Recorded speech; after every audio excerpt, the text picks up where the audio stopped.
We were not prepared for. We had no, I think we were memorized, we were despiritualized sufficiently. Our Dharma Tantra also had undergone.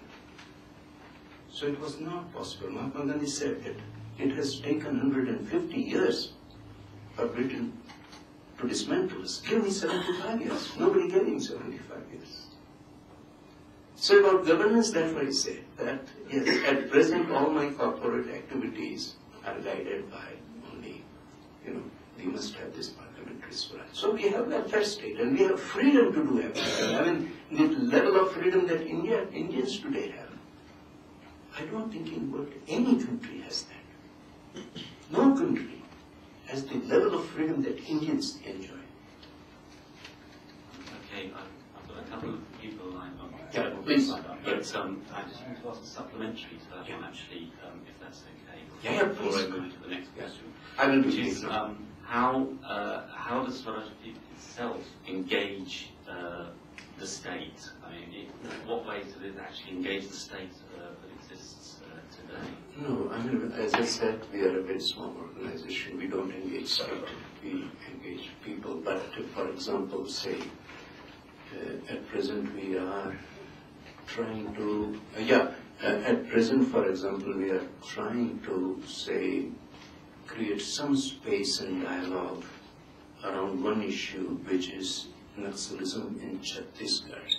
And a very profound Gandhian institution, Gandhian individual who has been working there. And we are very closely working with him to create some dialogue about handling this issue of Naxalism and violence. I won't say Naxalism, but yes, Naxalism because it is insurgency. But at the same time, the issue of justice to tribals.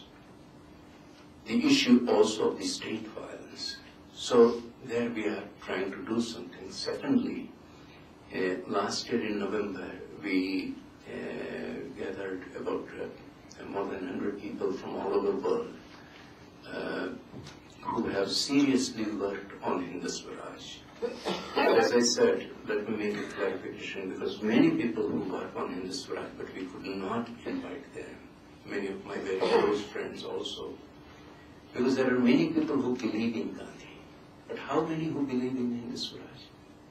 So we had to eliminate many. So Hindu Swaraj. Those who believe in Hindu Swaraj, then how many among them also subscribe to non-violence? That is the test. Because you can't reach truth unless you are committed to non-violence. And Hindu Swaraj is a text about truth. So we did that, a conference, and we have established a global network of Swaraj experiments. So I said we are basically at a very low level of, say, making educational and public dialogue. We are engaged in public dialogue on Swaraj, also at intellectual and scholarly level at Swaraj, and also at whatever level people ask for, or we try to break some barriers and reach to that.